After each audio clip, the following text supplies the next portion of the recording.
if that's the case and somebody wants to speak, walk into the room, raise your hand, and I'll recognize you, and you can come up here and speak, and then go back to the outside.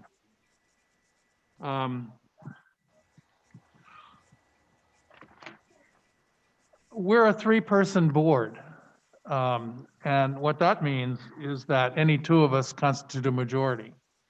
And so any two of us, or three of us for that matter, cannot discuss town business, can't take an action, can't plan an action in any other forum than a public posted meeting. And we are scrupulous in observing this. And it applies to oral communication, telephone, email, and face-to-face. So no action regarding tonight has been discussed and planned in advance for this meeting. The members, one of the members may make a motion and we may take an action tonight. That remains to be seen, but that will be spontaneous. And finally, anyone who has received an email communication from any of us that is not signed by all of us should know that that communication, the individual board member is speaking for himself and not for the board. And the board has to act as a board. We know a lot about some of you from all the mails we've gotten, certainly from your history. Get out of the Your picture. properties. Owen. And I thought it'd be a good idea for you to learn something about us. So, Jan, a couple minutes on Jan Gaudio.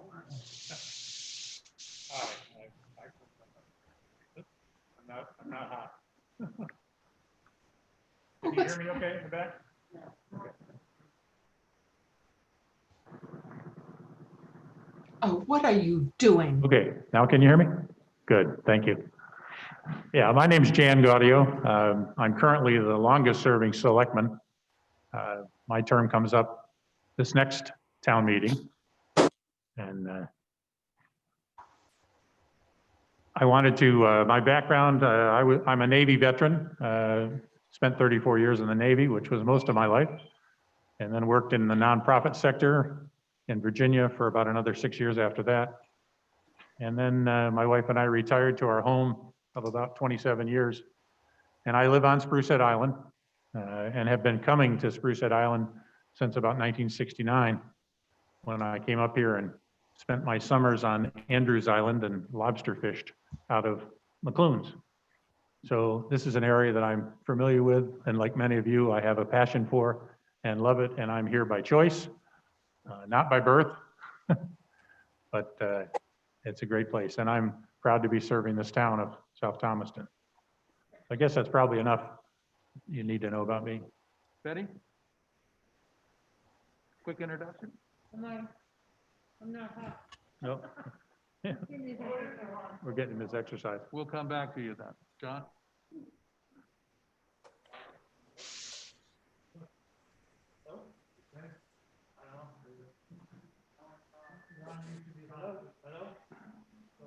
Hello, There. I'm John Spear. I'm the newest member of the board. I was elected at the town meeting by write-in at the end of June or beginning of July, whenever it was. But I've served about, in the past, about a total of 13 years on the board. And I live on Sprucehead Island as well, and I've lived there almost 30 years now, hard to believe. And I've been basically, my entire life has been involved in, professional life anyways, has been involved in public administration of one form or another. I've actually served as the interim administrator here for a couple of short stints as well. So I guess that's it. I'm Walter Wrights.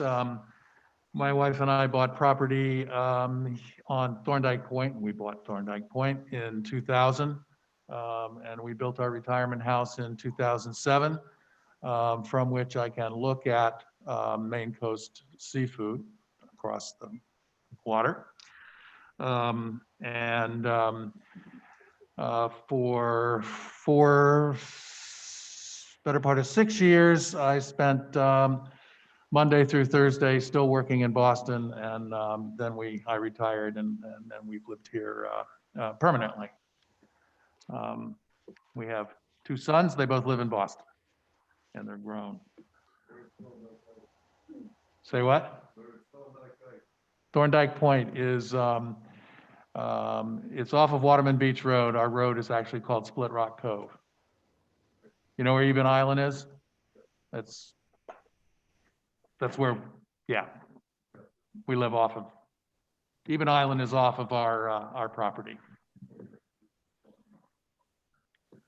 Okay, to the best of my knowledge, we have no documented process for public comment on a town project other than select board meetings, public information sessions, and town meeting to a limited extent.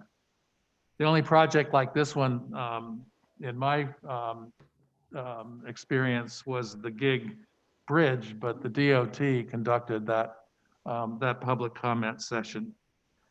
So bear with us tonight because we're making it up as we go. Now, my personal plan, because I have 2 ears and 1 mouth, is to listen twice as much as I talk. And I may have exhausted all of that already. So I will submit that we have a plan of record. Not a final plan. It's a funded plan that was funded at town meeting. So that is, I think, the subject for discussion, for comment, for public comment. If we can't answer a question, we will log it. I live on the waterfront, and I spent all day reading and rereading the shoreland zoning, and it affects me, and I don't understand it thoroughly. So bear with us on that, because if we can't answer some of the technical or esoteric questions, we'll find the right people to do that. So to start off, I'd like Jan, the senior board member, to kind of take us through the history of what happened, then what happened, and how we got here tonight. Okay, thank you. I just wanted to put some context on the Island Road project because I have been involved in it since before it was created, actually. It goes back almost 2 years to our first meeting where we talked about this. But even before that, when we were putting funds in the budget for paving, many of you probably know that what we do in South Thomaston is we spend money 1 year for paving, and then the following year we put money into the reserve so that each time we pave, which is about every other year, we have sufficient money in the town budget to be able to pay for paving, which is quite expensive. Well, the project that was coming up next, when we talked about money going into the reserve, was Sprucehead Island paving. And that involved the road commissioner, Gerald Grierson. And in this case, it involved Betty as our emergency management director, because there were some concerns about Island Road that needed to be addressed if we were going to spend money to pave it. And one of those concerns had to do with the fact that the road was essentially falling into the lobster pound and being undermined by what we later determined, which was rising sea levels or rising water more frequently. And it had already caused the guardrail and some other things to lean to where they weren't safe anymore. So we said, okay, what's it going to take to address that? And that's when we engaged initially with Gartley and Dorsey to just look at, from an engineering aspect, what was happening there. That led to discussion, obviously, that started to get us concerned about money, because the first answer that the engineer said was, this could be very expensive. Because you have to, again, and I'm not an engineer, and I'll let Andrew, if you have questions, go into detail on that, but essentially we were going to have to dig down and determine what was under the road, because nobody knew, and then make sure that we brought it back up so many feet with the right foundation. Because although we like to think of Island Road as a country road, many of you have referred to, and I'd love to think of it that too, It's actually an industrial road. And years ago, when the town did the extension of Island Road up to Route 73, it used to run through Village. I think many of you old timers probably know that. It used to run Village Road connected, and there wasn't that piece that runs up by what used to be the off-island store and out to 73. That was put in place because of the trucks going through the village, and they wanted to avoid that. So those trucks have, if anything, gotten heavier and larger and more frequently over the years, to where we're now dealing with heavy tractor trailer loads that regularly, several times a day, go over that road. So that led to a discussion that brought Betty into it, and we started looking at where could we get money? And Betty was smart and said, well, you know, this is being caused by rising sea level for whatever reason. And there may be some money out there in the form of grants or other that we could apply specifically because of that.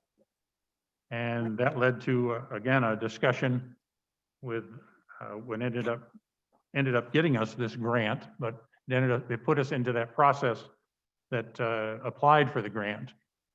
And that's what you see. Hopefully most of you have our fact sheet, our talking sheet that we created as a result of a letter that several of the residents sent us back in September. And on that sheet, it talks about some of the initial meetings where Island Road project, which it became, was discussed.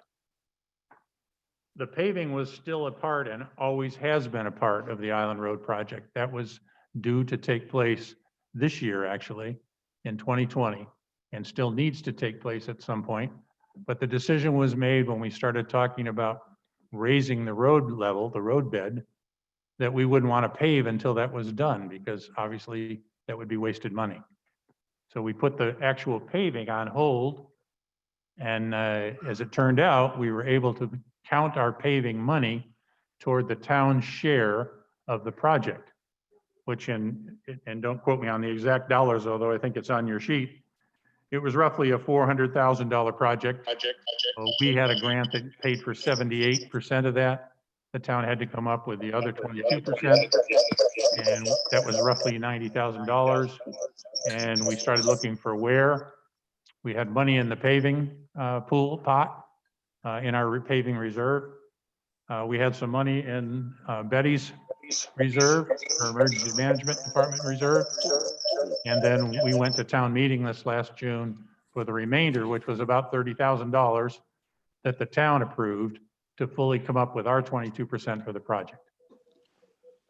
So that's background.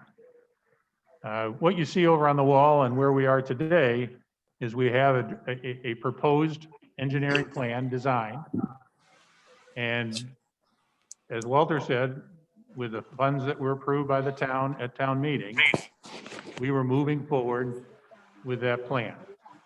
I would say that there at no point was any intent, and again, being the oldest serving member of the board, any intent to deceive or mislead the community. In fact, I attended our very first public meeting, which was in September of last year, which some of you were at, where admittedly at that point, we didn't have a lot of the engineering details, but we shared as much information as we could about what was planned and why. We subsequently have had some reports out of Woods Hole that reinforced the need to do this. I know some people have questioned, well, gee, isn't this still 20, 30 years ahead? It actually isn't. Based on the mean tide levels, what we're dealing with in some areas of that road is as close as 10 years from actually last year. They're predicted where we will have surge tides. And if that's coupled with the kind of wind we had a few days ago, it could easily come over that road. And already it regularly sprays water over that road for those of us that live here year round in a storm. So there was a sense of urgency. There was a source of funds in the grant, this money that specifically was for municipalities that had industrial impact. And again, I think you all know that the Sprucehead Island Co-op and Atwood Complex, McLoone Complex, is the largest industry we have in South Thomaston. It's roughly a $16 million a year economic impact. So this qualified the town to be able to go after the funds to ensure their road with that kind of impact stayed open. I think that's probably enough background, to get us to where we are. What tests do you guys need to run on the Zoom attendees? So it If any. might be a little awkward for those folks, but we have a bit of a system to where it can now amplify out of these microphones, it'll go into this mic and out. So just whenever was appropriate, we wanted to test it to make sure that Zoom participants could be heard by everyone else. But it's whenever the board's done talking about their items, we can do that test at that time. We'll do it now. Am I unmuted? All right, I'm gonna stick with Kevin. Yeah, thanks, Kevin. So Sure. Kevin, can you say something? Yes, hi, I'm Kevin Gordon. All right. Kevin, that was great. I appreciate that. So, plenty much.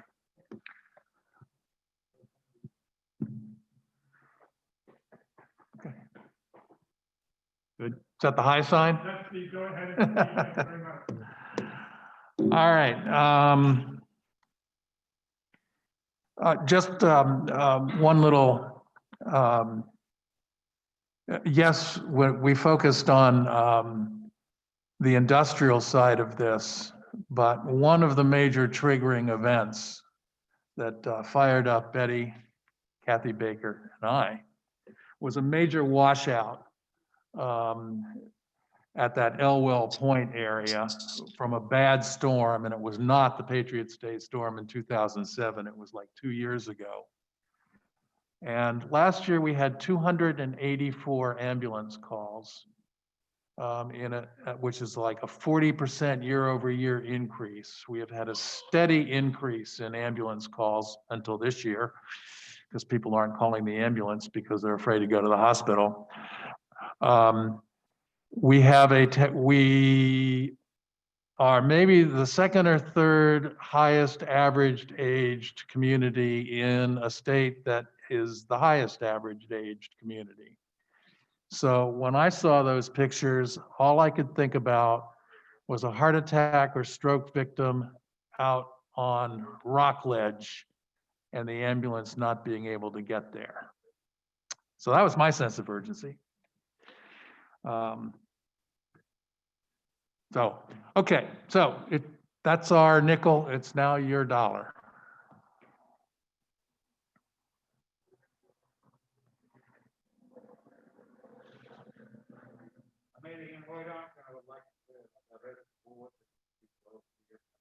Could Adrian please come to the microphone? Thank you. Good evening. Hello, yep. Good evening. My name is Adrian Hoydonk, and my wife and I live at 56 Village Road, which is the intersection between Village Road and Island Road. We lived there 26 years and never have once seen that road flood. Okay? There's water sometime because we got sand and salt buildup on both sides of the road and the water can go nowhere. And we got 2 clogged culverts right there that have been clogged for the last 12 years or so. I have absolutely nothing against the road raising project. I think it's a wonderful idea. I say go for it. I am, however, totally against the little green area, the changing of the T. I spoke to one resident in town that lived in that town for 67 years. And she doesn't know of one single accident that has occurred there. We have large groups of people walking there in the summertime, mostly from out of town. They'll walk 4, 5, 6 abreast. And yes, the order has it. And yes, the road is dangerous. But if they duck walk, there is absolutely no danger. We don't need a 4-foot sidewalk. I approached the town about 22 years ago about me giving you that piece of land down there because the taxes are just ridiculous on that strip of land. The town didn't want no part of it. So for 22 years, I've been paying taxes on that. okay, close to $20,000 over 22 years on a piece of land that I can't use for anything. And now you want to mess with it? Yes, I'm pissed off about it. Okay, I just don't think it's right. It is a private beach. I pay the taxes on that strip of land. Okay, I don't need access from out-of-towners to get there. Anybody that ever wanted to use that beach to clean their hull or to take their kids to the beach, I have never denied anybody. I've only once thrown a person off that beach for leaving trash there. And I like to keep it that way. Okay? I spoke with Owen, the engineer, on the Monday before the last selectmen's meeting. And that's when I first heard about you guys wanting to put an access to the beach on there. There's nothing in the plans about it. There's no bridge, no walkway, no staircase. Okay, but I won't mention that to me. Okay, I'm going, oh, first I heard of it. Okay, when I heard about the parking spots in front of my house, Owen came to see me about it and told me about it. I had no idea about it. And we talked about it, and the parking spots are gone now. But you still want to straighten that T out. It's ridiculous. Why bother? I mean, spend the money on the road raising and be done with it. That's the Y to the T. Okay, where are we? Accident. Oh, and then we got that 4-foot sidewalk. It goes from nowhere to nowhere. Oh, there was a 4-foot sidewalk right in the plans there, 4-foot walkway. Going right from the bookstore up to the wharf. I beg your pardon?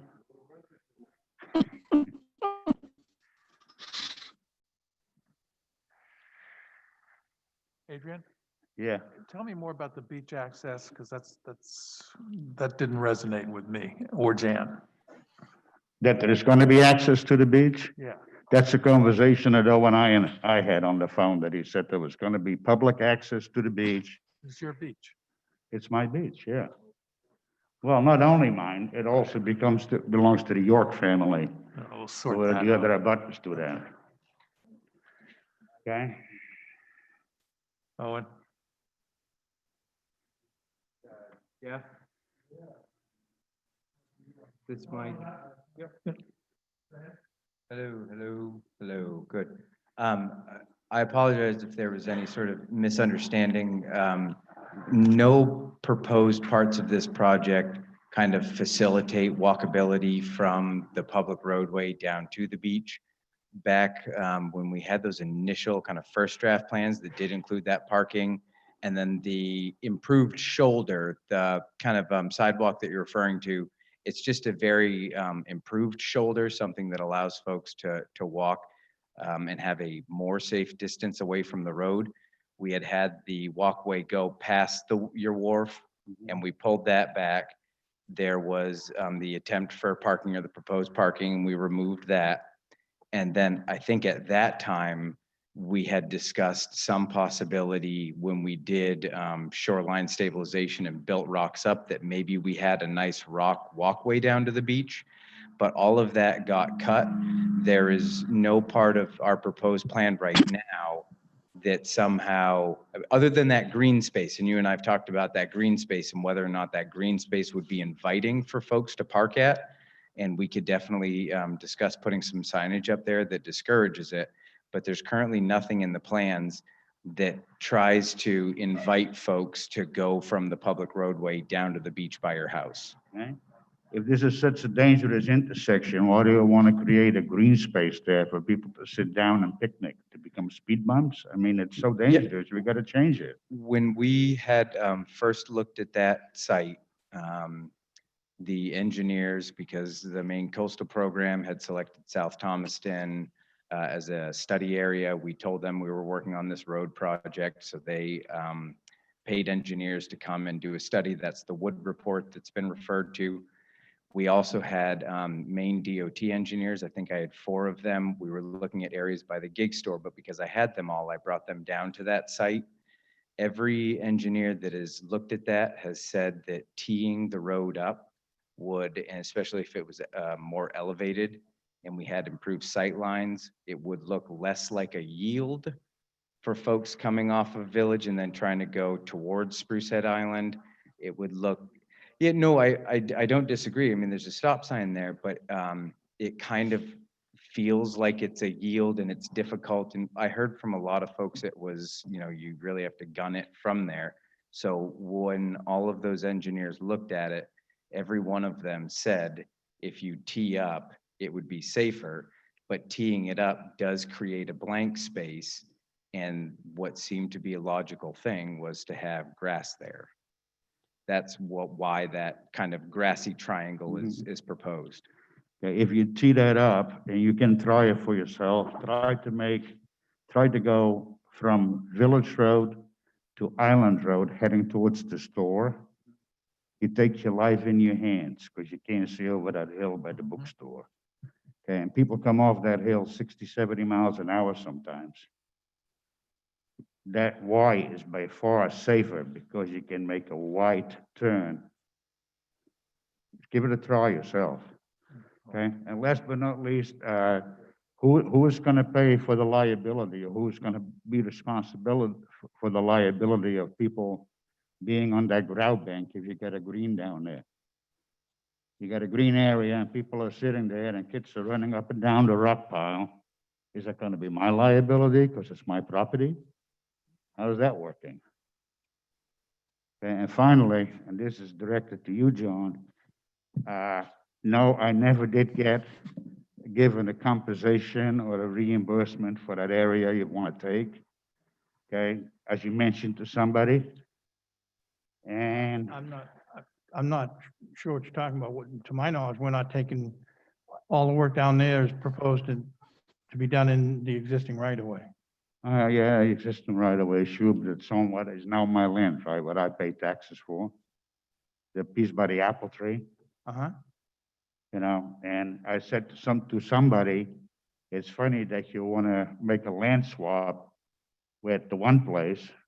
You're taking a bunch of my stuff, but nobody said anything about reimbursement for that. Then I've been misinformed because I was told by the engineer in a public meeting that all the work proposed down there, it was within the existing right of way. And if that's wrong, I apologize, but that's what the engineer told I'm me. sure it is in the existing right of way, but I haven't seen the plans for it. I asked, No, right, no plans on the wall. does it show the right of way on there? I think it does, yeah. Okay. Yeah, I mean, I haven't seen it. that's what I was told, you That's know. correct. Okay, and then last, I asked Owen for elevation drawings of on how this affect my driveways. Does it start before my driveway on Island Road? Does it start by Lucy Judecki's house the other way? Because if you do, I'm going to be in the fishbowl. If you raise the road in front of my house on both sides, where is the water going to go? Yeah, so I thought that I had sent you all copies of the plan, and actually I thought I printed off copies as well of both But it iterations doesn't of it. show the elevation. Yeah, The it height does. it shows it on the road. Yep, I can speak to that. there are elevations on those plans, Owen? and I'm On happy the to road path. go over them more with you. Okay, Yeah, that's all I got to say. Thank you. Thank you. Hey, Adrian, just one comment. When we saw those 2 parking places, our reaction was, that's a non-starter, just so you know. Let me speak to that for just a minute. Again, I would just caution everybody, these plans are not the finished product. These plans are a second or third iteration of engineer drawings that Andrew gave us. As Walter said, the initial drawings, the engineer, with the best of intentions, had put in things that the town did not want and we were not interested in. Some of that was parking spaces along the road of Village Road. Those are gone. The green space, I would just say, doesn't have to be green. It shows green on your drawing because that's the way the engineer put it. We can put stones there, we can put whatever we want there. the whole intent to square that road off is, as Owen mentioned, and the engineers have told us, is that we can make it a safer road. I would tell you that in the time I've been living here, twice I've seen trucks in the ditch on that corner. So there's been at least 2 accidents. In fact, one time I actually stopped to see if I could pull the guy out. So, well, within the last few years, I mean, I can't tell you a date. And the other place is if any of us come down Island Road, it's not uncommon for somebody coming down Island Road to not stop there. Yes, I know it's a stop sign, and about a year ago or so, we moved the stop sign to the right side of the road to try and make it more visible. But that doesn't stop people from just rolling through there. So, yeah, I can't hear you, I'm sorry. So I just want, again, just from an intent standpoint, the intent of redesigning that road was not to make the town angry. It actually was, the intent was to make it a safer intersection. So, well, and we can. Like I said, these are preliminary drawings. If the consensus among the town is that you don't want to make it safer, that you want to leave it as it is, I mean, I think we're missing an opportunity, and I think that's foolish, but I'll go with the town's decision. So, well, the money's already there. The money's in the project. It's already funded. So this isn't an additional cost or anything. And But- Pam, is it Pam? Yeah. The last thing I was just going to say, Pam, before you start was, I know the drawings show what they call a walkway. There's no intent to put sidewalks along that road. None at all by the select board. If it appears that way on the drawing, it's just intended to show a place where people can walk. But it's not going to be a sidewalk. It's not going to have any curbing. It's not going to have any of that.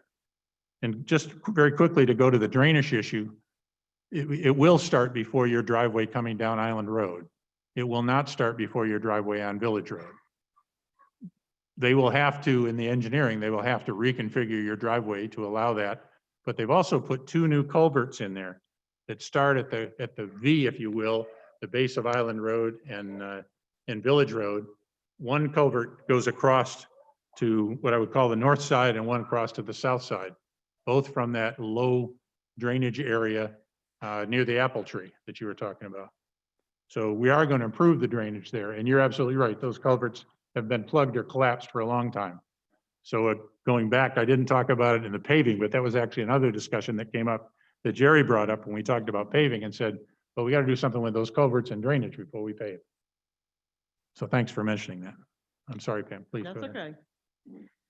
The reason that truck went off the road in the ditch there is he came down Island Road and he wanted to turn onto Village Road and he cut the corner too short Yep, and he ended up in the culvert. yep, I know. That had nothing to do with a dangerous road. And when I Okay. leave my driveway on Village Road, 9 times out of 10, I go to the intersection and I go up Island Road. Mhm. And I look at least 4 times, 2 Sure. each way, because I know they're gonna come barreling off that hill. Mhm. I had a dump truck I thought was gonna run over me before I got to my driveway on Island Road one day, because he was coming off that road so fast, down that hill. And it was just less than a week ago, a truck came off in there after Adrian and I had looked both ways, 2 times each way. And he went by me going up the hill before I got to my driveway on Island Road. Changing that intersection is, in my opinion, is not going to make it safer. What's going to make it safer is to control the speed. Okay, I mean, And I don't know whether DOT can do it or whether Knox County needs to do something. But they don't have to write very many tickets, speeding tickets down there before they're gonna get the message that they better not be speeding coming down that hill. I would add that clearly we have increased the patrols on that road. And the sheriff can speak to that if he wants. We've also, for about a week, we had a speed sign out there to make people aware. And we record some speed, so we are stepping that up. And I agree with you, the speed is an issue there. As far as the safety of the intersection, I'm not the expert. I literally listen to the engineers, I listen to DOT, They tell me that by turning that into a more 90-degree bend, that it would be a safer intersection. I'll just leave it at that. We can discuss whether it is or not, but I'm really not equipped to argue the point. Hi, can you hear me? Yeah. I'm Ilka Morse. I live at 41 Village Road. And I just wanted to give an example. I've only lived there since 2010. My parents have lived there since the mid-70s before. Yep. I don't know when the increase of the 18-wheelers coming down Village. But an example would be today, a big, huge water tank truck came down, put on their brakes to go around that curve so they didn't end up in the harbor. Car was coming up Village. That 18-wheeler was in the middle because I can't make that corner without being in the middle. The car coming up had to back up. You start closing off that Y down there, and those cars have nowhere to go when they're facing an 18-wheeler coming down Village. So I don't know if DOT, I'm not an expert, as you said, you are not either, but sitting there where I sit, there are a lot of those big trucks come barreling down Village. And they're meeting cars coming up. And the cars have to stop and back up. Probably Pam and Adrian see that much more than I do. But I just wanted to put that out there, that when my husband and I saw the green area, whatever it's going to be, we thought, where are the cars going to go? And how are the big trucks going to make that turn? Okay. Can we get a comment from Andrew on that? Andrew, did you hear that? You wanna I did. Can you hear me? Can you hear me? Absolutely, yep. Oh, excellent, excellent. So we have looked, and again, understand this intersection is preliminary. We're still working on the intersection. I think the biggest question we have is if the town wants to continue to direct 18-wheelers down Village Road. If that's their intent, then we can widen that intersection up, we can open it back up, and we can continue to promote 18-wheelers accessing Village Road. When we looked at this intersection kind of in whole, there's a bunch of comments that have come through. We're raising the intersection. So to do that, we have to actually impact the edge of the road. Right now, that the width of the opening, the curb cut there, is over 100 feet wide. You know, in general standards, in any residential, any commercial development, you have those road widths are going to be 24 to 30 feet wide. So it's more than 3 times the width of a normal road intersection, which, as we know, the wider the intersection, more places for vehicles to pull out. It's harder to see them, and you can misjudge on people's timing. So it is a more dangerous intersection with that curb cut so large. But again, if the town wants to continue to allow Village Road and kind of promote the use of it by 18-wheelers, I was under the impression that the way they reconfigured everything, the way they reconfigured Island Road years ago, was to discourage large trucks and 18-wheelers from using Village Road to turn it back into a residential road rather than an interstate for 18-wheelers. So that was our general goal. 18-wheelers can make it through all these roads and turns, and if you put a 90-degree bend in, they can still make it around that bend.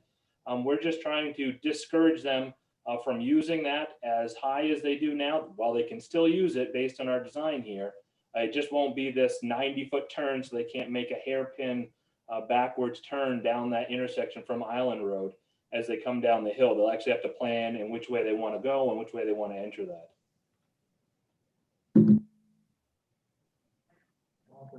Yep.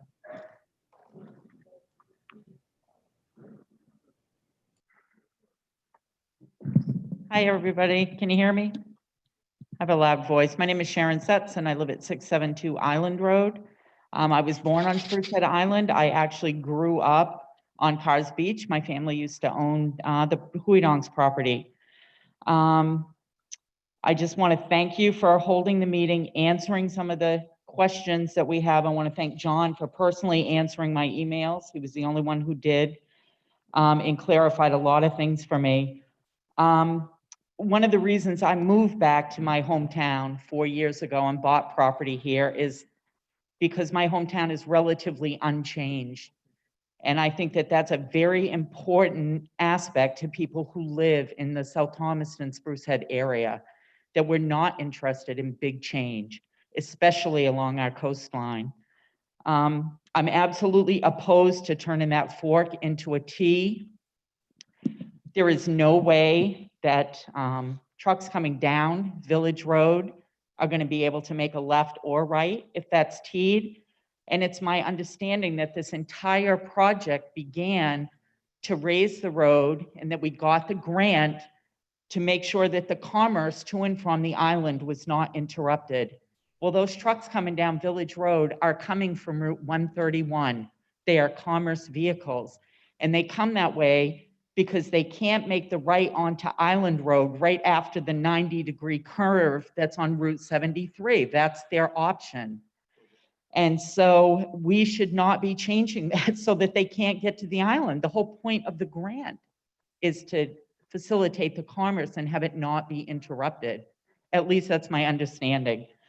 I think that the site visibility could be improved if the town only maintained the foliage there in the fork. If it was cut back when you come to the stop sign and you look up Island Road, all you have to do is cut back 5 feet on the side of the road to improve visibility there. I mean, it just feels a little bit like reinventing the wheel for a lot of money.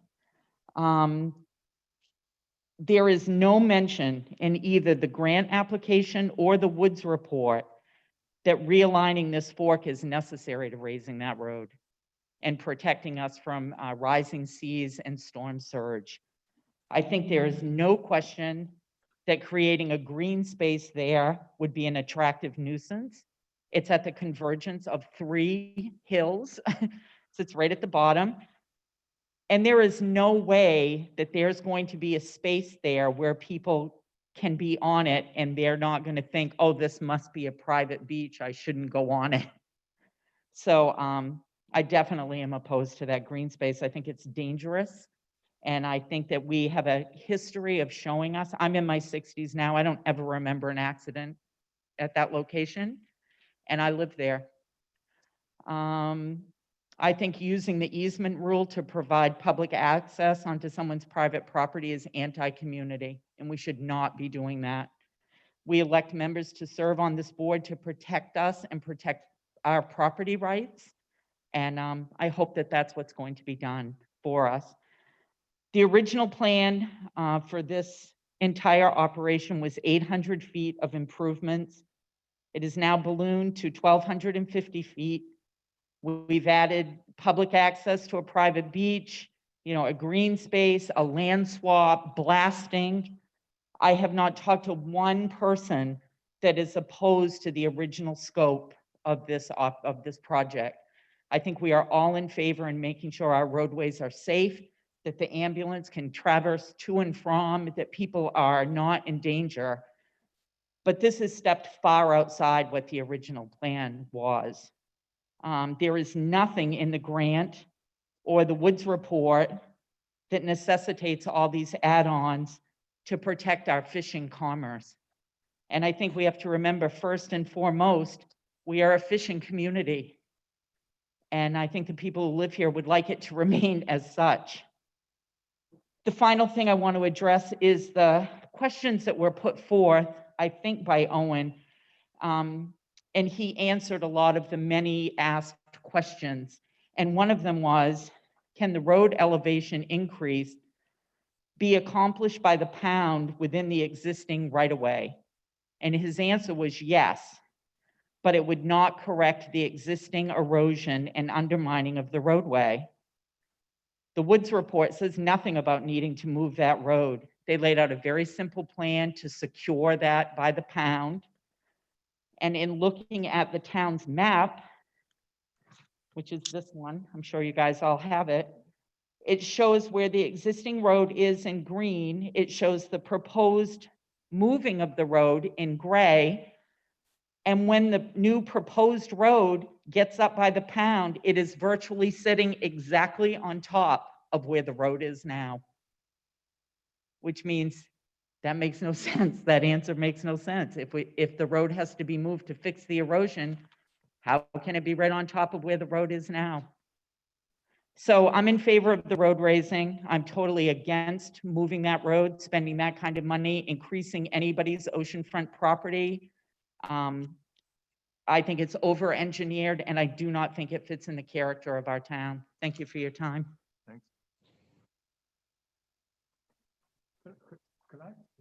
Could I clear up one thing? To my knowledge, and this has been said a lot in some of the emails, and correct me if I'm wrong, because I'm new to the board, but nobody is talking about taking anybody's property that I'm aware of. Well, the engineer's report that was put forth in May talked a lot about making public access at beach. Yeah, but not in our plans, not in the town's plans. That's great. Good. I mean, am I wrong on that? No. Okay. So very much. And also, the cost and the scope of work document that we got. So we started this project in January of 2019. A month later, we got a scope of work and cost estimates from Gartley and Dorsey, and it included both sections of road. And both, so that's been the plan, the concept from the get-go. And is also rolled into the funding that the town approved on June 30th. So there's some disconnect here in terms of what the original scope was and what the current scope is. In terms of the amount of road that's being addressed, I don't think there's been any change in that. The Woods report doesn't say anything about moving the road. So you know what it is? It wouldn't. Well, somebody needs to do it. Yes. So there's a handful of things that I would love to address in those comments. However, Sheriff Carroll does have some time constraints. All right, I got that. Yep. There's a lot more to discuss. I just wanted to, if he wanted to talk about enforcement around there or anything before he needs to go. Tim? Good luck with your knee replacement tomorrow. You're walking great now. I don't see what's the problem. Good evening. As stated, I'm Sheriff Carroll, and I live in Owl's Head, but I've also lived in South Thomaston. Obviously, I'm not an engineer. It sounds like a lot of the concerns around the engineering part of this, but I will say, as far as I have tried to dedicate more law enforcement coverage, more enforcement efforts down on the island. But it's like anything. Once we're there, everybody knows we're there. You know, we see the flashing headlights warning people to slow down, be careful, and that's what happens. It's typical. It's typical, you know, where's a cop when you need him? You leave, they know also that we're gone. So that's when speed probably tends to pick up. But we did, with leaving the sign down there for a period of time, you know, something you probably don't want to know, but it is a sign, so they're aware of that. But the records there showed that there wasn't a huge increase in the speed levels. That speed was pretty consistent. But we, even with that information, I still have guys, shifts covering down there as much as they can. But please understand that I've got, typically it's 3 deputies on that cover the whole island, cover the whole county. So it's just a matter of trying to do the best thing there.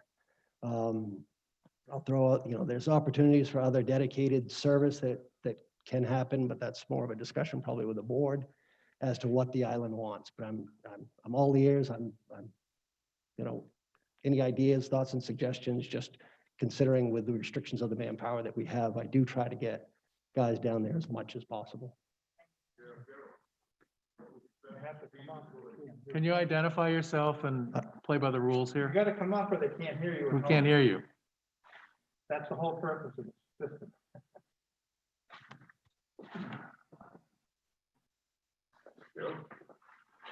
My name is Larry Breeding. I have lived here for 60 years. My question to Mr. Carroll, Sheriff Carroll, is what was your fastest speed recorded On the island? on that sign? 52 happened once. Yeah. Really? The average was 36, and the average from 4 AM to 8 AM, as you might expect, was 43, because What that's does when what the does that lobster guys are going sign to work. Max measure to? What does it measure to? How high? I think it's 99. I mean, I think Is that's, it goes up to the, I don't think it goes into a triple digit. I think so, your figures are incorrect. Anyway. So the machine's incorrect.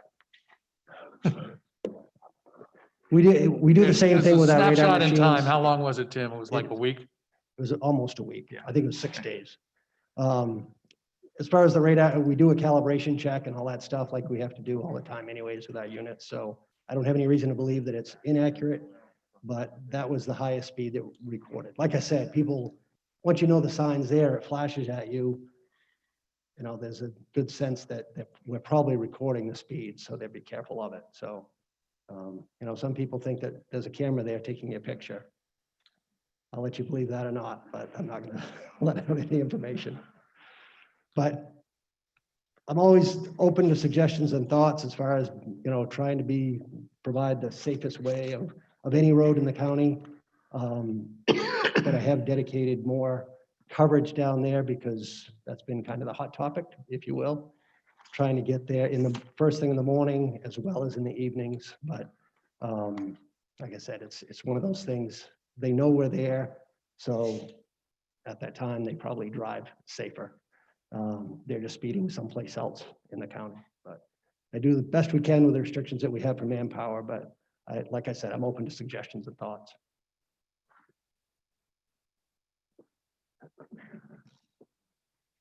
Carol, would that be an option for us to put a camera on the road someplace, that the island people pay for it?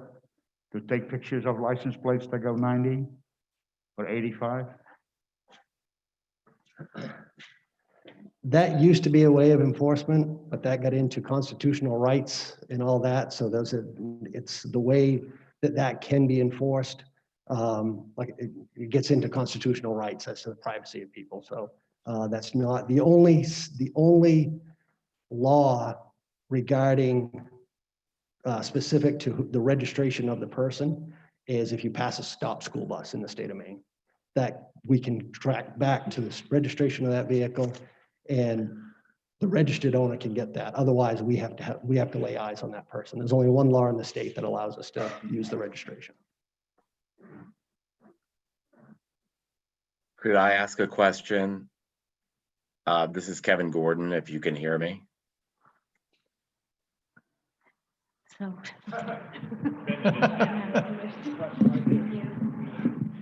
Hi, my name is Sarah Bullitt. I live at 8 Seal Cove Road. I moved here in April of 2019. And I moved here to retire, and I was hoping it would be a quiet, peaceful retirement. And I'm very stressed out by what's happening around here. I heard by word of mouth last spring in exercise class that there was going to be a town meeting in May. So I attended the town meeting. And at that point, as I recall, the discussion of the grant that was given to the town was for the purpose of repairing or fixing those two low-lying areas because of the effects of climate change. I totally support that. I'm very interested in environmental concerns and the climate change, and I appreciate the foresight to take care of those two areas of the road. At that meeting, there was no discussion or indication, both from the notes, the handout, which I still have, or the discussion of anything else that has happened since then, including Adrian Pam's, the area around their property, and the whole discussion about realigning the further side of Island Road, straightening the road, moving it inland, blasting, and the land swap. There was no discussion of that. And I'm naive. I've never been to small town meetings before, because all that was talked about in that meeting was addressing the climate change and the two sides. I thought the topic was closed. So my interest in going to town meetings stopped. That's my naivete, and I accept that. But what really hurts me is the lack of communication to the residents. I live right behind that lobster pound. And again, about 2.5 weeks ago, I heard word of mouth that there was plans to blast the rock behind my house, straighten that road and move it inland towards my property. Nobody came to me and asked my opinion about that. I'm very angry about that. I'm very angry about it. And I'm also scared. I'm scared to live in this town if there's lack of communication and respect for the residents who live here. If that road is straightened, the traffic's going to go even faster. I'm very afraid to walk on that road now. And I watch people bring their baby carriages, they walk their dogs. There's a jogger with blonde hair. You know, someone's going to get killed on that road, and I'm nervous. And if you plan to straighten it, those trucks are going to go even faster. I think the existing curves serve perhaps to slow the traffic down, but if you get rid of those curves, it's going to be even worse. So I want to reiterate, I totally support the grant money being used for its initial intent, which was to address the effects of climate change in those two low-lying areas. But the rest of how this project has morphed, I do not support. Thank you. My name is John Kofel. I live at 47 McBride Drive, neighbor to some here. I have vacationed on Spruce Head for 35 years, and we basically lost our lease, but now we have planted ourselves after retiring. I've not seen any detailed budgets for the road improvement. It's only said to be a cost of $421,000. There are some details which I've noticed, specifically the $7,300 administrative costs that are deducted from the grant of $330,000. Have you budgeted for that cost? The federal government will not give you $330,000. They're going to give you $322,700. So you've over budgeted. Have you budgeted for the cost to move the CMP utilities? Yes or no? Do you understand that there will be an enormous cost to that? And has the engineer provided you with any documentation?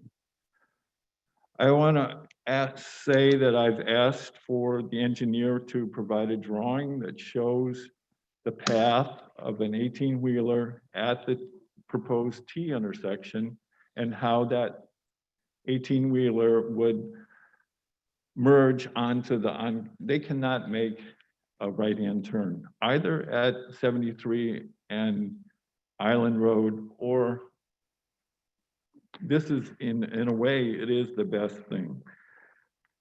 The realignment that everybody's concerned about, moving towards their property and blasting, does not affect the construction costs at the location where the road has been degraded. I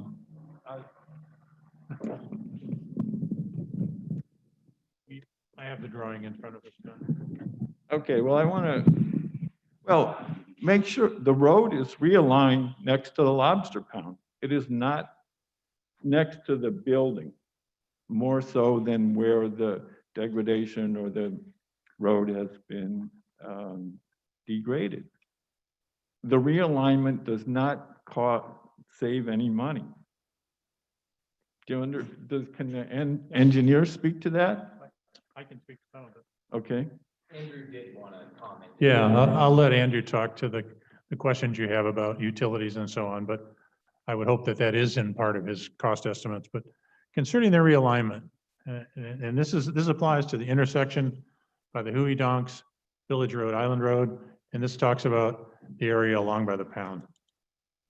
Neither of those are required to raise the sea level bed, has been mentioned. What we saw was an opportunity, and I guess I would throw the old adage that no good deed goes unpunished. You know, we had some safety concerns, some of which you're talking about tonight, of people walking on that road, of high-speed trucks.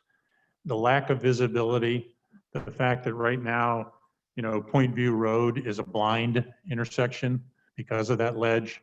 So we, and I'll point myself since I was at the beginning, we asked the engineers, is there anything we can do as part of this project that would improve the safety of that road? And those two areas were two areas where we had concerns about. And I know that people in this room don't think that they're concerned about it, but I will tell you that I've had other people in the town who have come to me with concerns about both of those areas. So the reason that that road has been aligned is to improve the sight for both pedestrians walking and vehicles driving of what's around that ledge and who's there, or the car that's pulling out of Point View and can't see. All of that was the intent there. Again, I would go back to the community and say that if the community doesn't want to improve the safety, and that's clearly what I'm hearing in this room, leave it as it is. I've been here for years. I'm not worried about myself getting hurt in there. I am worried about somebody else getting hurt, particularly summer people and renters who don't understand that road. But The line of sight issues Well, for Island it- Road. but it's I true. have the microphone, please. yeah, I'm sorry. There are 70 people that want to talk tonight. Yep. And the comment was that you would listen more than talk, but there has been very little listening, more talk. Okay, I'm sorry. No. I thought they needed an explanation, but I'll be sorry. All right. I've only seen one This, thing. this plan does require the purchase and taking of other people's land and or giving. Yes, it does. How does it not? If they don't agree to sell to you, you have to take by eminent domain. We will not.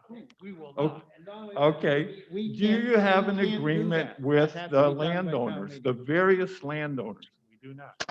Okay, there's no project. Which landowners are you referring to? I'm referring to the easement landowners from Point View. They have easements, they have legal rights. You're modifying them. I'm referring to the land swap where you need to buy land from other people. Why would then you give land to the Lobster Pound owners? That's what a land swap is. It's a purchase and a sale. Well, I'm reluctant to answer because I don't want to be accused of not listening, but What is the answer? the answer is we're not talking about purchasing land. We're not talking about taking land by eminent domain. You're Actually, swapping land. Actually, only town meeting can do that. We are actually technically talking about swapping where the right of way is located. Yes, you're providing, you're adding that land, which that landowner has 1 acre of land at that location. They have 2 lots and 77. 77 is a separate plot. It's a separate plot connected by a wharf. Yep. Owned by the same parties. Good architects, good lawyers will join them up and make one parcel. Mr. Chair? Just very briefly, sir, thank you for your comments. So those lots 75 and 76 do fall under the same deed, and our road traverses over that. So the county and the deed recognizes them as one parcel. The town recognizes it as 2. As to Ocean Point, my understanding is all of the property owners down there have a right of way to traverse. I believe it's 76.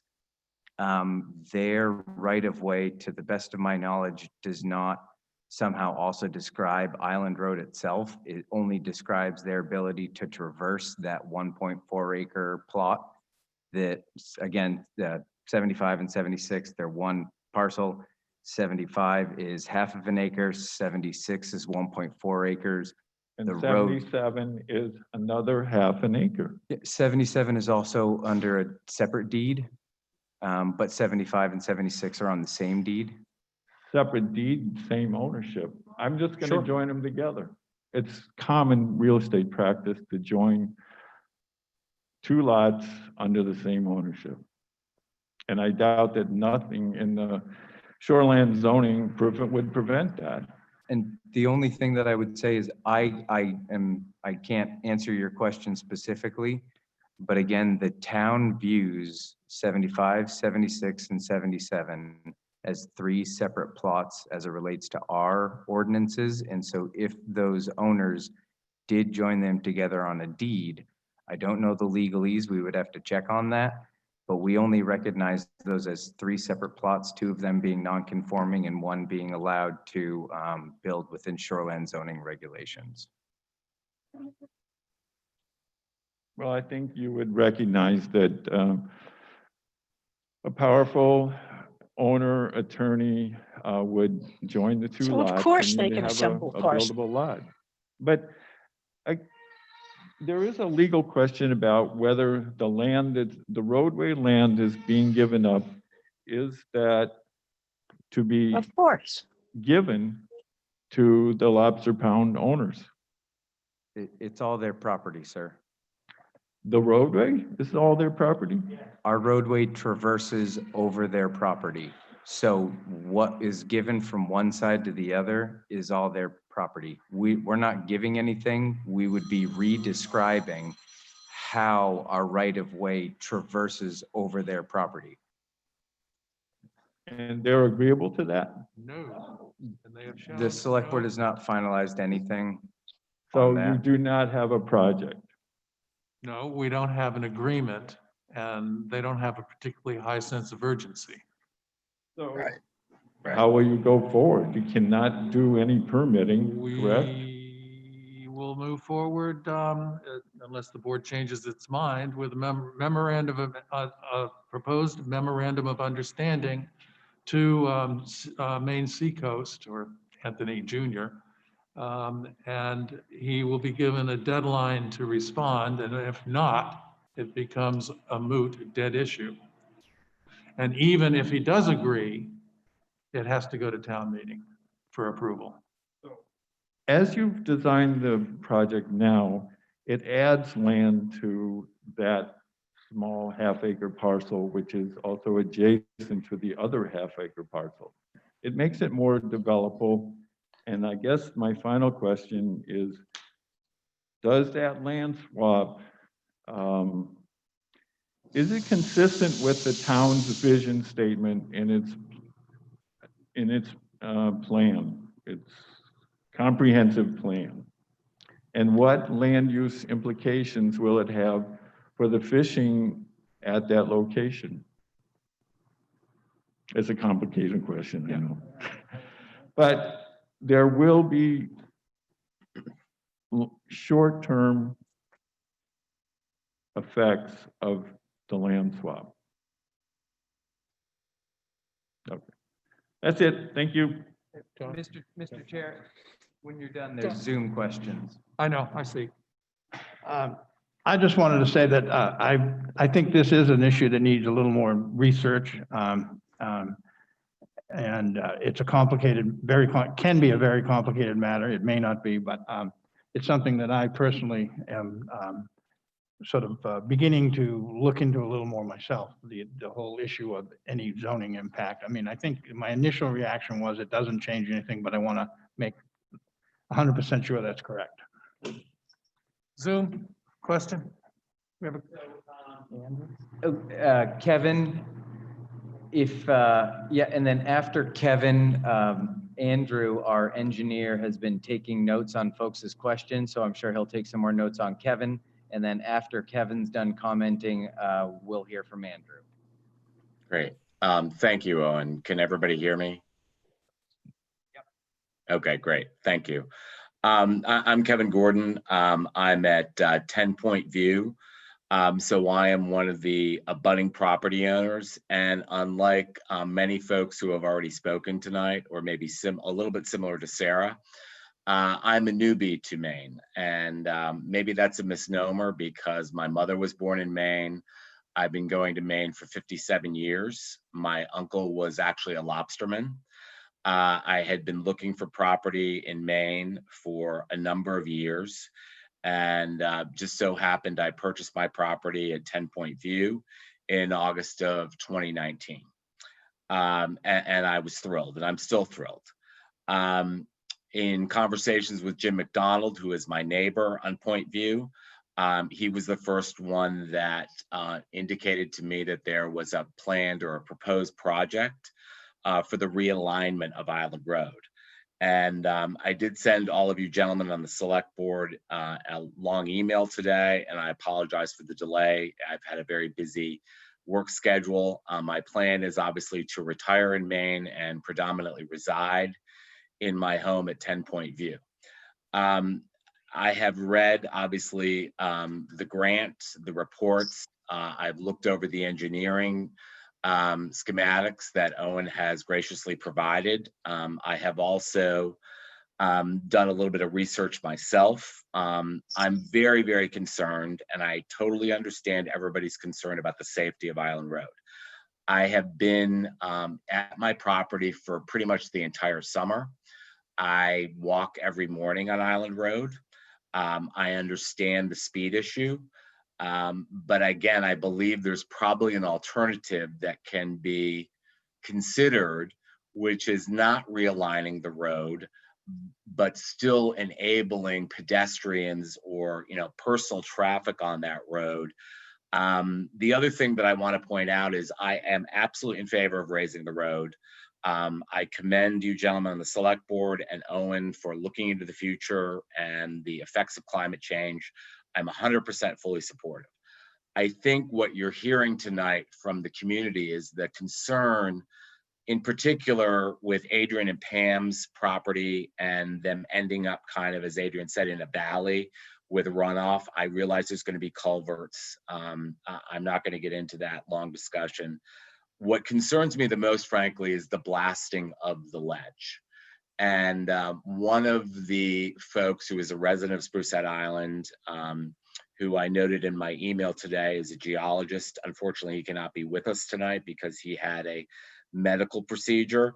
I've learned a lot from him, I would say, over the last couple of weeks about the fragile nature of the strip of land that connects obviously the mainland and Sprucehead Island before the bridge, where my property in the Lobster Pound resides and many of the folks that are on the Zoom.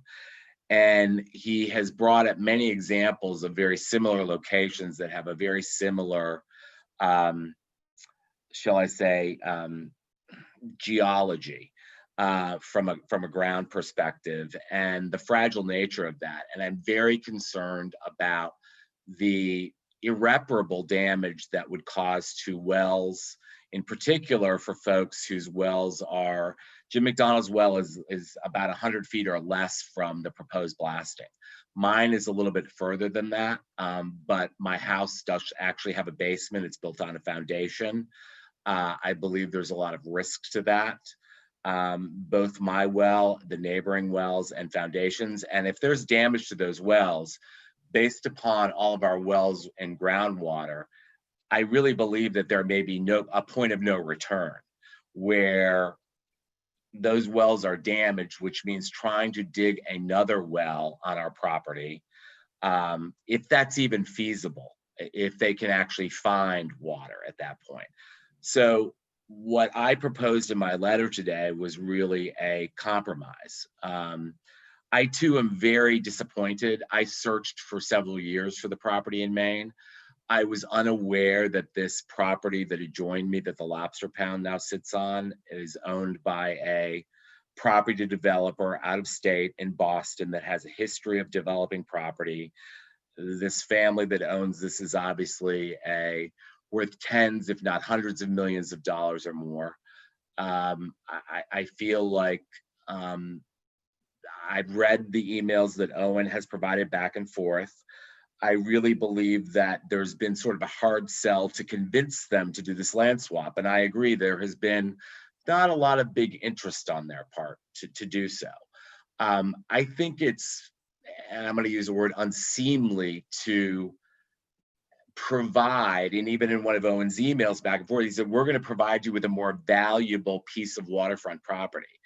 And in my mind, I have a real problem with providing a family who is worth hundreds of millions of dollars, a more valuable piece of waterfront property. And it was brought up, they may be able to adjoin that property. I realize that it resides within the shoreland zoning. I totally understand that. I just fear that you gentlemen, Owen and others, I've got to look, God willing, to the next 20 or 30 years of hopefully residing here. I'm hoping those zoning rules don't change. But again, I look at a compromise, and I look at, why would the town want to take on this liability from the nearby property owners and deprive us of being able to obtain fresh water? And the risk of, I think, the salinity, the ability for salinity to contaminate our wells is so great, based upon my discussions with this geologist, that I feel it's really urgent. And I'm glad to hear that obviously there is no agreement with the property owner. But even if there was, I would strongly, strongly urge you to look at the original intent of this project. And the intent was to not realign the road. And Andrew, I'm not throwing stones at you. You're an engineer. You look at what you think is most practical, and you look at safety as well from a road perspective. However, I also believe the raise of the road 2 feet will have a significant impact on what you now consider a blind spot that may actually be not so blind after that road is raised.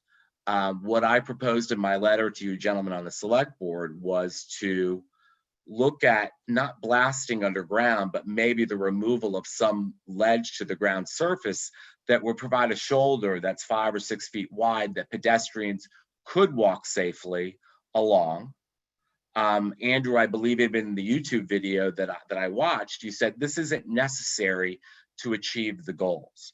So again, as I told you in my letter today, I'm a compromiser. I want us all to feel like we can come away and feel like we've got a win-win. And I'm sorry for my long-windedness tonight. It's been a very long week for me, but I just wanted to share my opinion. I am concerned about the right-of-way from a deed perspective into my property, as I know Jim McDonald and Gene Goodman is as well. And just so you gentlemen understand, the select board, the U-turn that is in the property that is owned by the Athenas family, that was not created by, I'm told, by Jim McDonald, who's owned his property for since 1969. It was created by the trucks going to the Lobster Pound that were looking to turn around back onto Island Road to go up to Route 73. So obviously that U that you see there that's cut through the land was actually used for the trucks. It wasn't created by the residents. I too always use the far U when I'm pulling out into Island Road, because yes, you're correct, the visibility is better further down. I think some of the problem that people are having as well, it's my last point, I promise, is yes, we've seen drawings. I don't think we've seen a visual. And when I say a visual, almost like a model, I realize that costs money, where you can actually see the height, the topography of the land. And the one thing that I would ask you, if that road is being raised 2 feet, I think you eliminate some of those visibility or blind curve issues. So I'll be quiet. Thank you for letting me speak. Very quickly. There is, in the original grant application, there's been a lot of discussion that realigning the road was not originally part of this. But actually, in the original grant application, under the work plan, it says, my glasses are steamed up, realign the road away from the Lobster Pound. So it was there right from the beginning. And I'm not saying that's a good thing or a bad thing, but I just think that has been there right since the beginning. And in the original Gartley and Dorsey workup of what the project was going to cost. So Just right before Andrew goes, the Original grant application, like John says, mentions road realignment. The budget that was proposed did include ledge removal in it, and the wood report itself does also talk about road realignment. But Andrew, next, please. Yeah, thank you. I wanted to back up a little bit and kind of point out a couple of things briefly. I know it's getting late already, but the primary goals of this project were to elevate the road a couple of feet. The two lowest spots are the two that we're talking about, right directly adjacent to the pound and directly adjacent right in the middle of that intersection of the Village Road and Island Road intersection. So to raise that road 2 feet in those locations, or 2 feet, a little bit more than that, it requires impacting the entire surrounding area. So going quickly back to Village Road, if we just want to raise that road up and rebuild the same intersection the way it is, we can make that happen. We can widen that out, we can accommodate trucks, we can still continue to do that, but we will have to cut that entire intersection out to accommodate that road elevation. It will tie in before we get to the wharf, so there won't be any elevations beyond that that are changed. And the same is true, more importantly, down by the pound. To avoid impacting the actual water, we have to move the road away from the pound just so that we can build a side slope. If you raise the road up, you have to build it away so you can create a 2-to-1 side slope, up 1 over 2, up 1 over 2, as high as we go there. So since we're going up 2 feet, we need to pick up a few extra feet. Our proposed realignment shows about a 10-foot difference between the existing edge of road and the edge of the pound. I know it's hard. There's a lot going on in our plans to see. This is quite honestly why I wished I could have been at the meeting so I could point things out and show it to everybody directly. But it is about 10 feet away from the pound now. But we ended up electing to go over the ledge for that reason. That ledge is 17 feet tall in its highest location, and where the existing driveway that pulls out of the Point Road, it's at 8.5, 9 feet high. So that ledge, you know, if you do the math there, we're talking about almost 10 feet high, 9 to 10 feet higher than the existing road. And it completely blocks the road and sight lines there. That was our whole intent. When I go through road standards and DOT standards, they have things identified as deadly fixed objects, which require and make people liable, which include things like a ledge. It could hold the town liable if somebody hits the ledge and it's blocked due to that. So again, trying to watch out and protect the town, we elected, let's eliminate the ledge, let's open up the sight line there, and let's shift the road away from the pound. And that's how the realignment occurred. Obviously, due to the fact that there's so much opposition to that, we can still make this work. We can still try to keep this in this area. Ideally, we cannot leave it in its current location for the very reason that if we raise the road higher, we need to move away from the pound unless the town wants to impact the water, redo all that riprap along the pound there, and reset the guardrail. Then you'd have a steeper slope into it. So by shifting that away from it a little bit, we can still build that road up and accommodate what's needed there.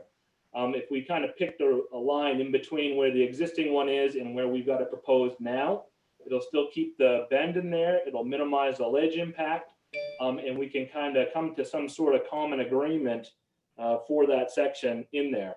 And to kind of back up, we're talking about 7,000 square feet of land. We're not given an absorbent amount of land to the lobster pound side. We're swapping about 7,000 square feet of land, and it's all within the 25-foot setback. So the fact that they're not going to get a permit from Army Corps, they're not going to get a permit from DEP to put anything in that sliver we're talking about anyways. And moving on quickly to the blasting, because I know that's a big concern that everybody has Real quick, Andrew. Yes. Before you address blasting, some of the numbers that you referenced, can you just describe the benchmark? Because when you say the height of the ledge is 17 feet, folks might say, no, it's not. But that is measured off of, and then all the other elevations are measured off of which benchmark? Right, so we have an actual elevation. This is based on the certain datum that our surveyors assess. This is real elevations based on real earth items. So for example, the Lobster Pound building is at elevation 10. The Point Road elevation where it intersects the gravel road, the first one somewhere in the elevation 11, and the one further down somewhere in the elevation 8.5, 9. So that's where that elevation difference came from. With the contours we show, if you look carefully at our plans on the wall over there, you can see the existing elevations are the light blue lines and the dark blue lines, and then the red elevations that we call out are what we're proposing to kind of set the road at. So when you go back to that elevation 17, that's a real elevation based on, you know, what our datum is situated at. You know, the high water in that area is somewhere in the 6.5, 7 elevation line. So no, it's not 17 feet tall. It's closer to 8 or 9 feet tall with regards to relativity with the road directly adjacent to it and the peak of that actual hill there. You know, obviously it is not a straight plateau, but there's some peaks in there, and we have a benchmark sitting at 17.56 as far as elevation. And quickly, I did want to touch on the blasting. While I am not a blasting expert, I have done a lot of blasting on projects that I've been involved in over 20 years of doing this.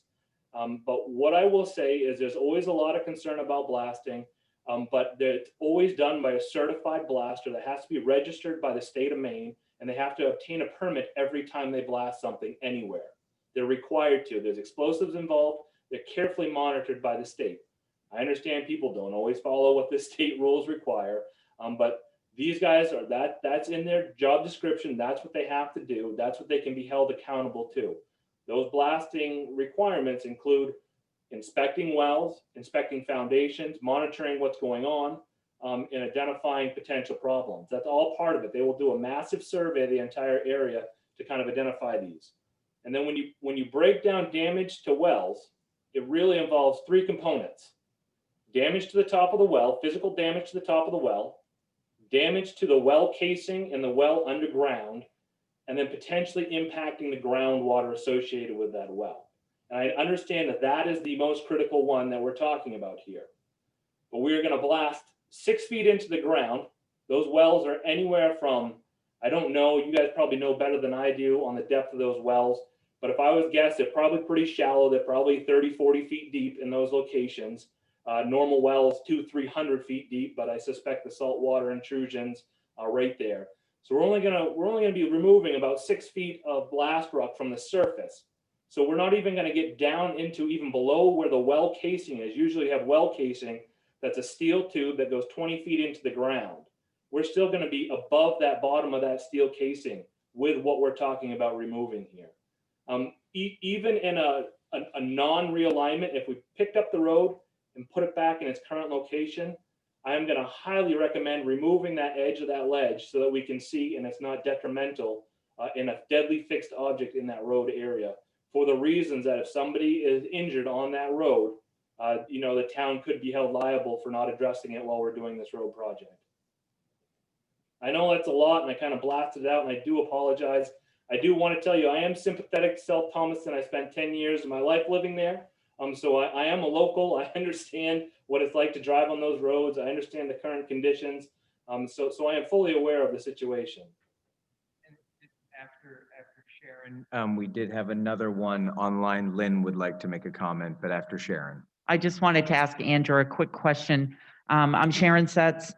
I heard you say that if we wanted to just raise the road where it was, reinforce the riprap that's in the pound, put up the new guardrail, isn't that exactly what the Woods report recommended that we do to fix the road? That was so the Woods report people, they don't look at the actual alignment of the road. All they were looking at was the actual data of flood elevations, and they identified the low spots in the road and how much they want to raise it. So if we take the existing road, which is 2 feet off the edge of the top of that riprap where it currently is in the guardrail, and we raise that 2.5 feet in that location, you need to create an additional 6 to 8 feet of width along the top of that road where your riprap's going to lie. So you can't just raise it up where we'd have a vertical wall there, and that's dangerous and you can't do that. So you have to have a slope associated with the edge of your road and your shoulder. And to do that, if we leave the road where it is, it's going to extend well into that pound area.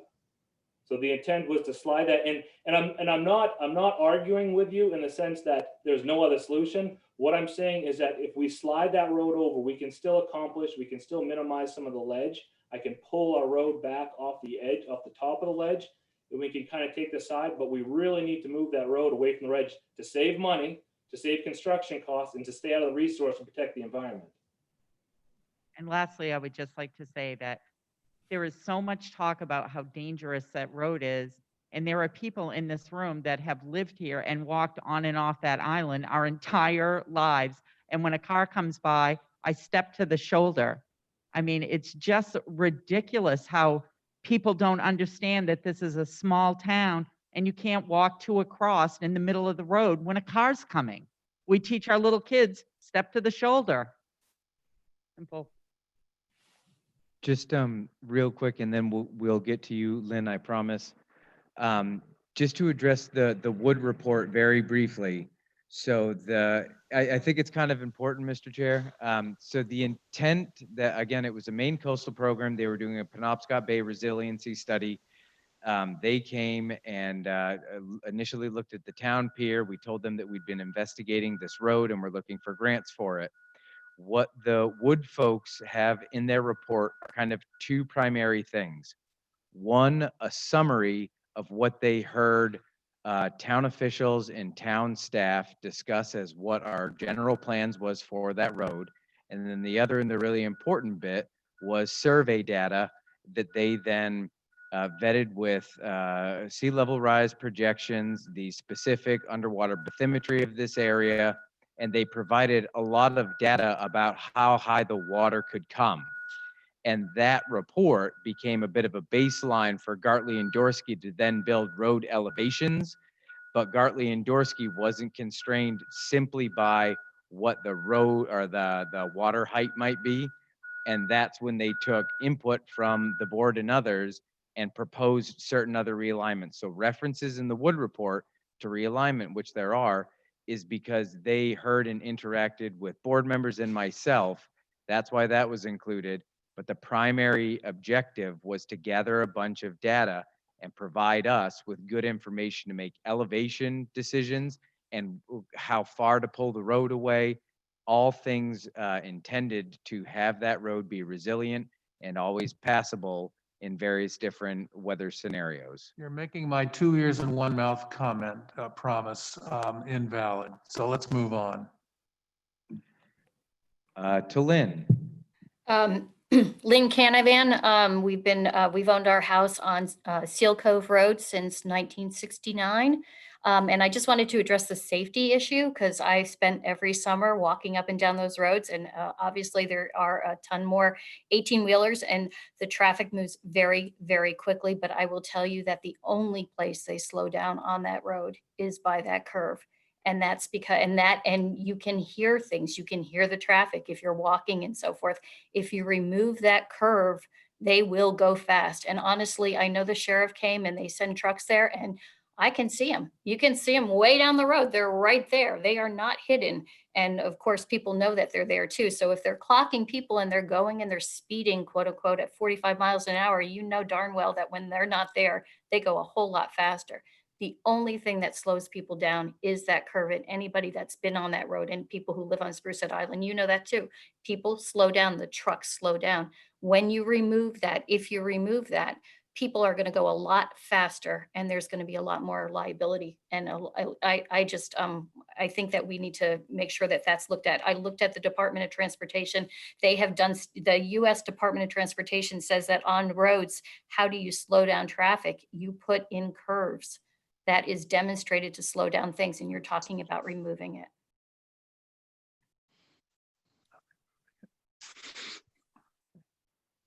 John? Thank you.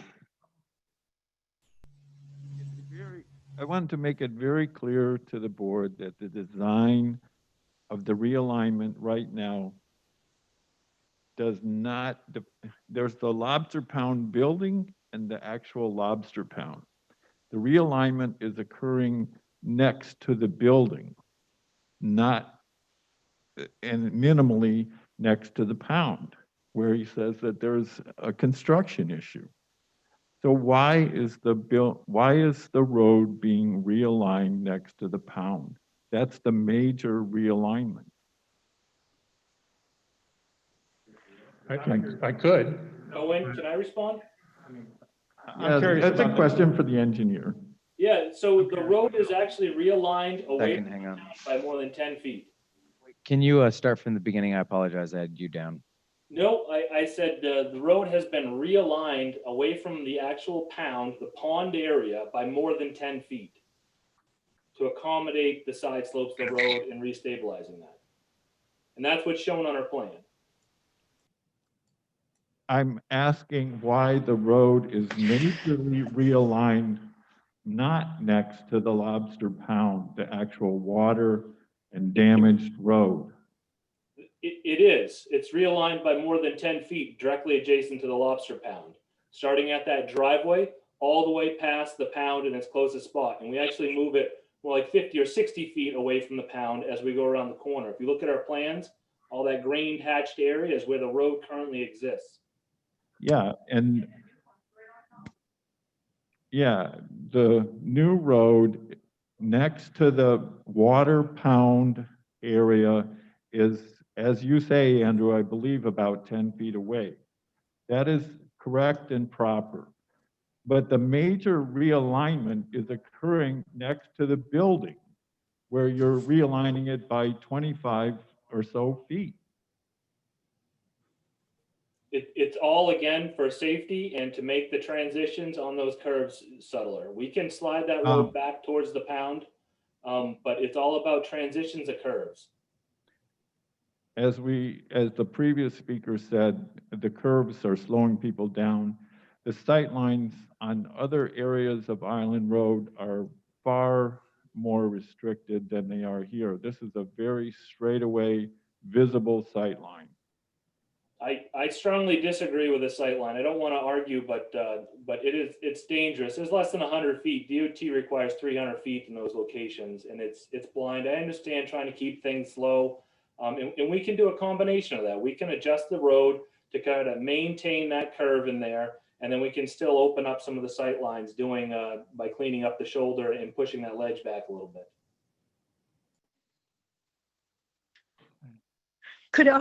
Could I speak at some point? Who's who? Sure, could you please just identify yourself and then go ahead? No, we have a, Good evening. My name is Paul Meyer. We're at 77 Island Road.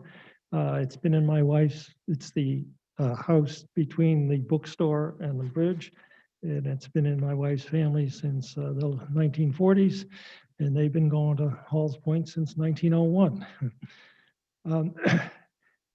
I will echo what people said about the speed on the road. If you're interested in public safety, probably that's the biggest threat to public safety more than the curves in the road. And one suggestion I have that some towns have is they put up a sign with your flashes the speed.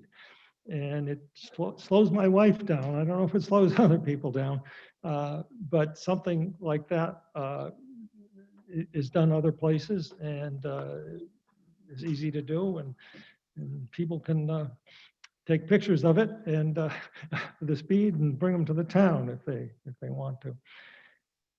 As far as the curves in the road, those curves are fairly gentle. They're not any different than hundreds of other curves in the town.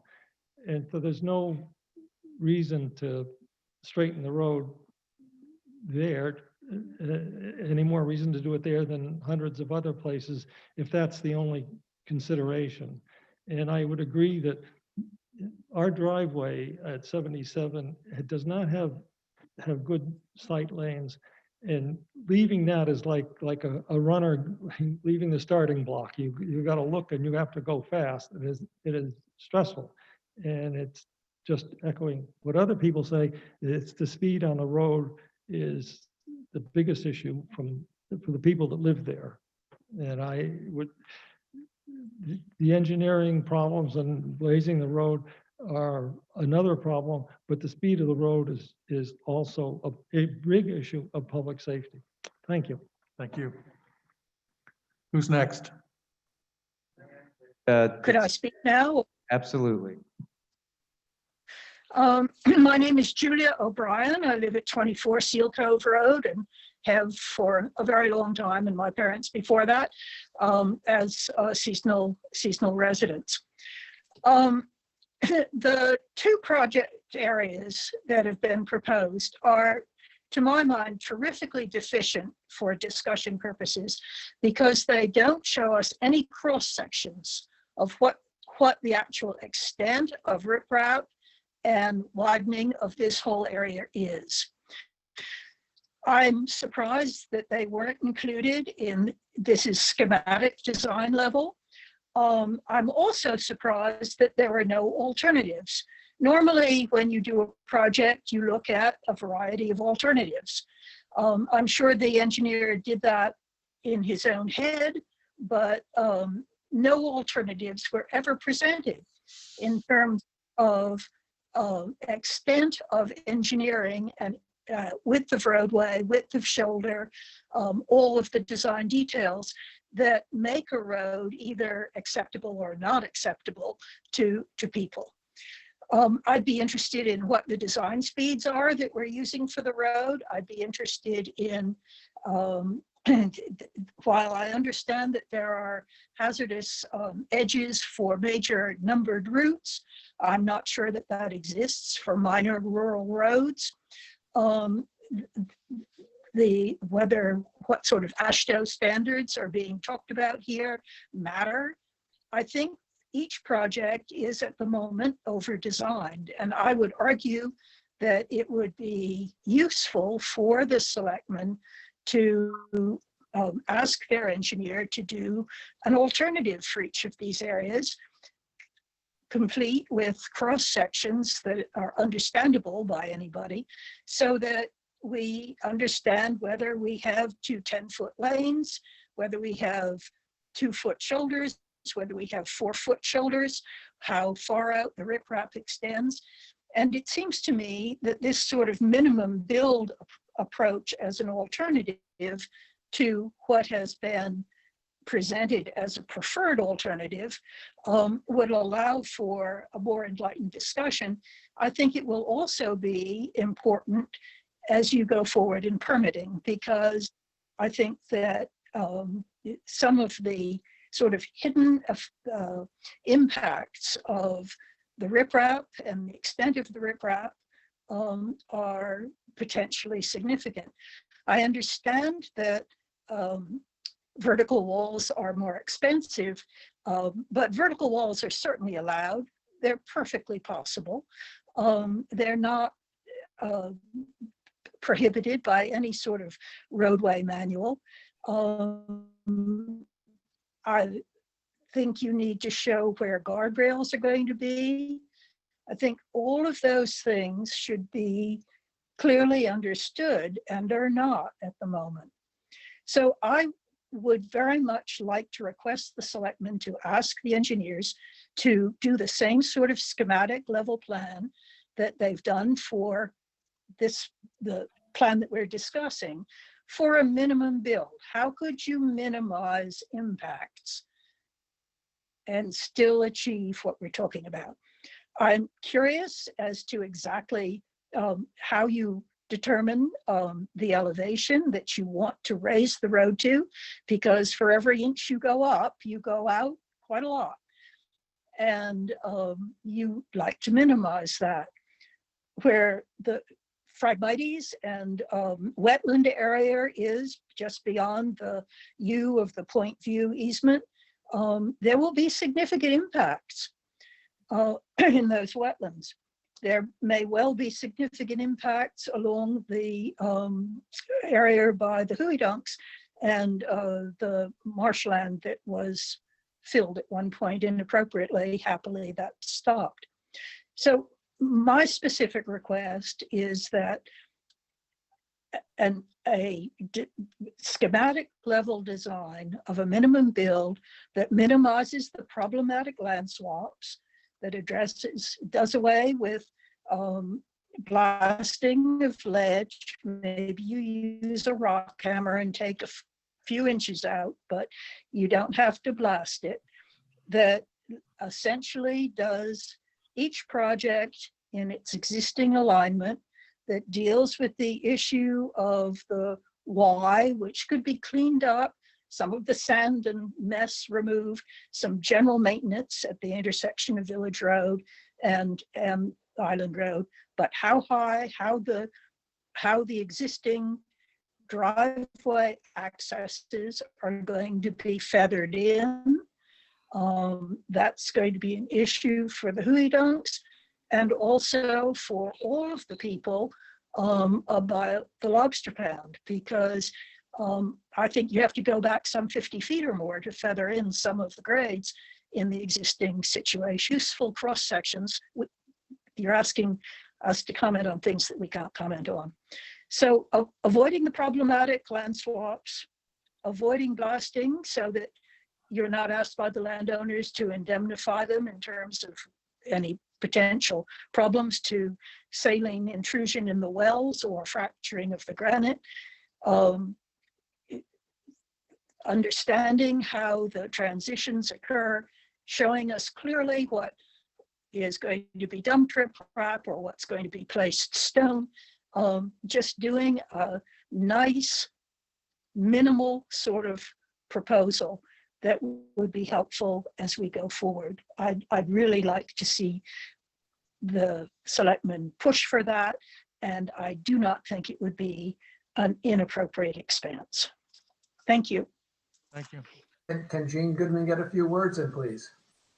You can. I didn't know if Andrew wanted to respond to any of the concerns raised by Julia or her thoughts. Let me wait. Yeah, I think, I mean, Julia's. Hold on, Andrew. I don't need a response now. There was just quite a few questions about the design and. Well, No, let me run my meeting.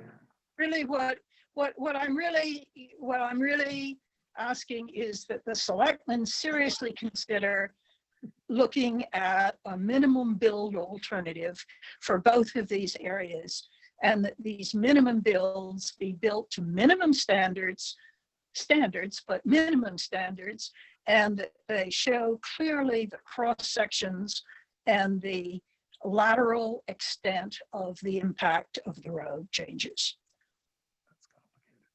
Okay, anyone else want to speak? Yes. What? Was that a Zoom? But he was here first. Okay. Okay, Zoom, hang on just 1 second. Okay. Just a couple of questions or make a statement. Who are you? Chris Emery, and I live at 22 Village Road, South Thomaston, right in the village. I've been involved in excavating work growing up. I'm a pastor now, and I pastor the church at Spruceside Community Church. But one question as far as, and it would address what the lady had to say, as far as minimalization, what is the problem with making more of a turn? There at the Lobster Pound, the water, where it's washed out, where the guardrail is an issue there, and you know it if you walk it, it is. Move it 10 feet away and make more of a turn there. That way you're getting away from where the washout is, you're getting away from where the erosion is, and then you can just turn it back into the existing road. Second thing is, in your estimate is $400,000. What's that? Say that again, please. To repeat what you just said. Where the turn is, where there is that turn in the road and it slopes down right at the edge of that water, where it does wash out, where the washout is, where the guardrail is. What it would be the issue to make more of a turn there? Pull that turn away from that erosion area, get your 10 feet away from there, build up, then you can build up your road. You have more of a turn, naturally slows traffic down. Second thing I would ask is, what is the speed limit on that road? 35. How many speed limit signs are on that road from New Dunks to out onto the island? No, they mostly say 85 now. No, they don't. How many speed limit signs? Three.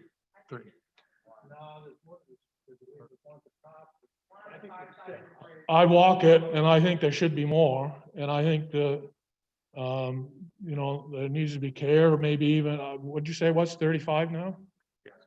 I really think there should be an issue that it should be lowered to 30. Second, Well, we had a whole. It's just a suggestion to No, no, no, consider. no. So we had a whole long meeting on that. And I don't know if we've gotten in line for the year and a half that DOT will take to do the traffic that. analysis. No, we decided to wait until. And then the risk is, there's a probability that they'd raise it. But Yeah. we'll see what happens when we get there. I'm just throwing some things out here. The other thing is, like I said, I grew up in a family, there was an excavating business. In your estimate, that's roughly 400,000. What is there a cost for the blasting in that, for the ledge? Is that a firm? Because we very rarely would do a contract, especially when you got into above $250,000 that was usually cost plus. So I just wanted, if I don't need to see it, I just wanted to make sure that was something that was a firm figure. Because usually as an excavator, you can't give a firm figure of how much it's going to cost to blast. So I just wanted to make sure that is something that was part of that estimate, because on a $400,000 job, you could get into $100,000 worth of ledge work, depending on how much you're doing. So I just wanted to mention that from a design standpoint, minimalization, I think, is an excellent idea as just an alternative proposal. But I would propose as part of that minimalization that you can take that corner where at the water pound, where the water is, where that erosion is taking place, and push that whole corner out, sweep it around, make it even a little bit more of a turn. You get your 10 to 15 feet away from that, so that then you can do what you need to do to solve the erosion problem, raise the guardrail, and raise the road at the same time. Thank you. Do you want to do Zoom now? Somebody queued up? Huh? Is somebody queued up? Yes, and I'll just say before I go to Zoom, sir, the engineer, when we met with them, definitely agreed with you on additional signage as being something that can calm traffic.